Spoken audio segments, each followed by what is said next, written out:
नमस्कार दोस्तों, मैं डॉक्टर सुप्रिय दत्ता। आप सभी का फिर से एक बार बहुत बहुत स्वागत है मेरा इस यूट्यूब चैनल होम्योपैथ टिप्स पे।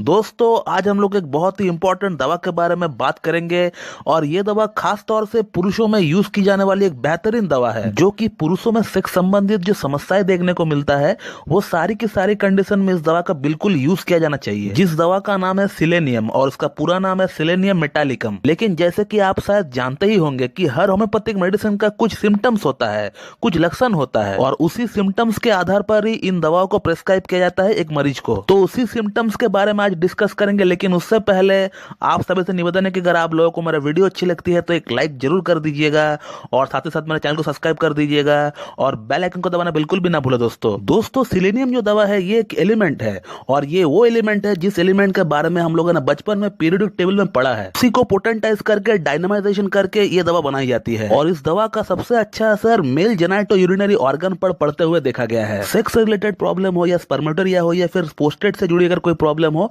इस तरह की केसेस में इसका बहुत अच्छा रिजल्ट देखा गया है। दोस्तों, सबसे पहले बात करते हैं इसका मेंटल सिम्टम के बारे में। दोस्तों, इसका जो पेशेंट रहता है उसको बहुत ज्यादा सेक्सुअल डिजायर रहता है। माइंड में हमेशा लैसिवियस थॉट्स चलता रहता है, हमेशा माइंड में सेक्स से भरी थॉट्स चलता रहता है। जब भी किसी औरत को देखता है, जब भी किसी औरत से बात करता है तो उसका माइंड में इस तरह की सोच घूमने लगता है और सोचते सोचते ही उसका सेमिनल इमिशन होने लगता है या प्रोस्टेटिक फ्लूइड धात निकलने लगता है। और इसी के साथ अगर किसी पुरुष में अगर कोई डिजीज लंबा समय तक उस व्यक्ति के शरीर में रहने का कारण या डिजीज ठीक हो जाने का बाद भी जो शारीरिक दुर्बलता होती है उसको भी ये ठीक करता है। और अब बात करते हैं इसका हेड के बारे में।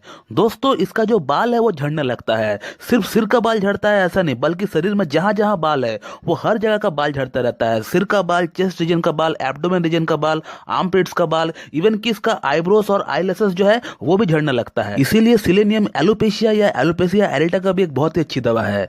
इसके अलावा इसका पेशेंट जब भी धूप में काम करता है तो इनको फटीग आने लगता है विद सीवियर हेडेक, और ये हेडेक लेफ्ट आई का जस्ट ऊपर यानी इस पर्टिकुलर एरिया में इसको बहुत ज्यादा हेडेक होता है। इसके अलावा इसको तीखा स्वाद या तीखा गंध बिल्कुल पसंद नहीं होता है और चाय पीने से इसका हेडेक बढ़ जाता है। यह भी सिलेनियम का एक बहुत ही खास सिम्टम है। दोस्तों, इसका और एक खास सिम्टम यह है कि इसका पेशेंट को रेस्ट करने का बाद भी आराम नहीं मिलता है।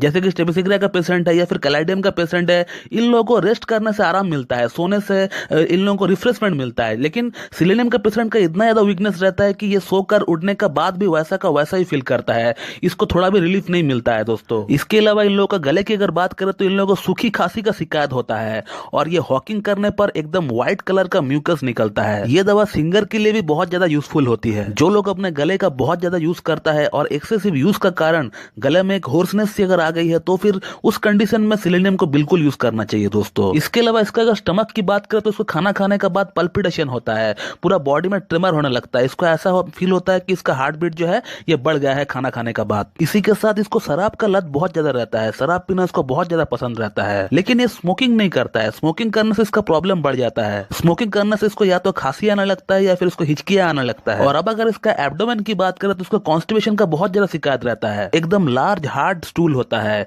इतना हार्ड स्टूल होता है कि पेशेंट को कई बार मैकेनिकली उसे अपना उंगली से निकालना पड़ता है। अब इसका अगर यूरिनरी सिम्टम्स की अगर बात करें तो इसका पेशेंट जब भी स्टूल पास आउट करना या फिर टॉयलेट करने के लिए जाता है और टॉयलेट या स्टूल पास आउट करने का बाद जब वो चलना शुरू करता है तब उसका यूरिन ड्रिबलिंग होता है और अंडरवेयर में ड्रॉप बाय ड्रॉप इनवॉलंटरीली गिरने लगता है और ये उसे पता तक नहीं चलता है। और इसका अगर मेल जेनिटलिया की अगर बात करें तो जिस तरह से टॉयलेट या मोशन करने के बाद इसका यूरिन ड्रिबलिंग होता है, ठीक उसी तरह से लैट्रिन करते समय या टॉयलेट करते समय इसका सेमिनल इमिशन भी होने लगता है। प्रोस्टेटिक फ्लूइड अपने आप ही बहता रहता है इसका, और ये सेक्सुअल एक्सेस और एक्सेसिव मास्टरबेशन के कारण ही होता है। जो लोग बहुत कम उम्र से हैंड प्रैक्टिस या मास्टरबेशन करना स्टार्ट किए हैं उन लोगों में ये अक्सर देखने को मिलता है। इसके अलावा सेक्स करने के बाद इसे बहुत ज्यादा पेन होता है अपना पीनस में और वीकनेस तो बहुत ज्यादा आने लगता है इनको, एक तरह का एक सीवियर फटीग आने लगता है इन लोगों को। और इसका अगर नींद की बात करें तो यहाँ भी एक सिलेनियम का पिकुलियर सिम्टम आपको देखने को मिलेगा। दोस्तों, इसका पेशेंट रात को जब सोने जाता है तब उसको नींद में हर भूला हुआ चीज उसे याद आता है। कोई भी चीज, कोई भी काम उसने दिन को नहीं किया है वो काम उसको रात में नींद को एकदम क्लियरली याद आता है कि उसने ये काम आज नहीं किया है। जब उसको याद आना चाहिए था उस काम को करने के लिए तब उसको याद नहीं आया, लेकिन जब उसको याद आना नहीं चाहिए था तब उसको याद आया। ये एक बहुत ही पिकुलियर सिम्टम होता है दोस्तों सिलेनियम का। ये सिलेनियम का एक PQRS सिम्टम कहा जाता है। PQRS का फुल फॉर्म होता है पिकुलियर क्वेर रेयर सिम्टम, यानी एक ऐसा सिम्टम जो कि पूरी मेट्रिया मेडिका में कुछ ही दवाओं में पाया जाता है या दूसरा किसी भी दवा में ये सिम्टम है ही नहीं। इसी को PQRS कहा गया है दोस्तों। और अब मैं आप लोगों को सिलेनियम पेशेंट का एक ओवरऑल लुक बता देता हूँ कि सिलेनियम का पेशेंट दिखता कैसा है, ताकि हमारे जो यंग ब्रदर्स है जो अभी अभी प्रैक्टिस करना स्टार्ट किए हैं या जो स्टार्ट करने वाले हैं इन फ्यूचर, उन लोगों को केस टेकिंग के दौरान सुविधा हो। तो सिलेनियम पेशेंट का फेस एकदम ऑयली होता है और ये 20-22 साल का लड़का एकदम 40 साल का आदमी दिखने लगता है। अंदर से बहुत ज्यादा टायर्डनेस रहता है उसका अंदर, देखकर ऐसा लगता है कि जस्ट अभी अभी उसको छुट्टी मिला है अस्पताल से घर जाने के लिए। और एक दुबला पतला फिगर होता है और हाथ पैर तो उससे भी ज्यादा पतला होता है, जैसे कि विटामिन डी का डिफिशियंसी हो गया हो। और इसके अलावा ये कान में कम सुनता है और हकलाता है और सुनने समझने की पावर इसमें बिल्कुल नहीं रहता है।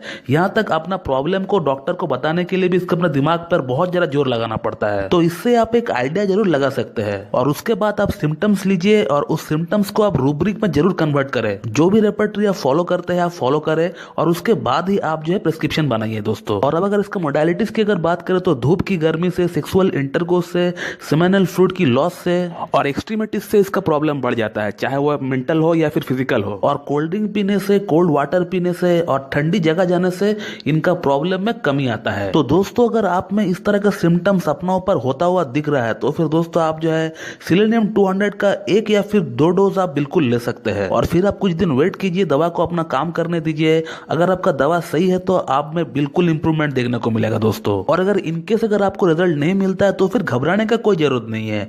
आप एक काम कीजिए, आपका शहर में, आपका गांव में जो बेस्ट होम्योपैथ है आप उनसे एक बार जाकर मिलिए, उनसे अपना केस डिस्कस करवाइए। फिर वो जो आपको मेडिसिन देता है दोस्तों वो मेडिसिन आप फॉलो करें। मेरा आपसे 100% दावा है कि आपको बिल्कुल इंप्रूवमेंट देखने को मिलेगा। क्योंकि सेक्सुअल प्रॉब्लम की अगर 100% क्योर अगर किसी पैथी में है तो वो है होम्योपैथी। आप एलोपैथी के पास जाएंगे तो आपका हाथ में वाइग्रा या फिर सिल्डेनाफिल पकड़ा दिया जाएगा, जिसका आपका हेल्थ में एडवर्स साइड इफेक्ट पड़ता है दोस्तों। बट इस तरह का कोई भी साइड इफेक्ट होम्योपैथिक मेडिसिन में बिल्कुल नहीं होता है दोस्तों। लेकिन होम्योपैथिक मेडिसिन को ज्यादा रिपीट ना करें, क्योंकि होम्योपैथिक मेडिसिन को ज्यादा रिपीट करने से उस दवा का सिम्टम्स आपका अंदर आने लगता है। और इसीलिए मैं बार बार कहता हूं कि कोई भी दवा आपको लेना है तो आप डॉक्टर का गाइडेंस में ही ले दोस्तों। क्योंकि एक डॉक्टर को भली भांति पता रहता है कि आपको कितना पोटेंसी में देना है और कितना रिपीटेशन करना है उस मेडिसिन को। और पोटेंसी सही सेलेक्ट करना और रिपीटेशन एक बहुत बड़ा आर्ट होता है दोस्तों, एक बहुत बड़ा कला होता है होम्योपैथी में। ये वीडियो में नहीं बताया जा सकता है क्योंकि ये जो है एक्सपीरियंस से गैदर होता है। तो चलिए दोस्तों मैं इस वीडियो को यहीं पे एंड करता हूं। मैं उम्मीद करता हूं कि आप लोगों को मेरा ये वीडियो पसंद आएगी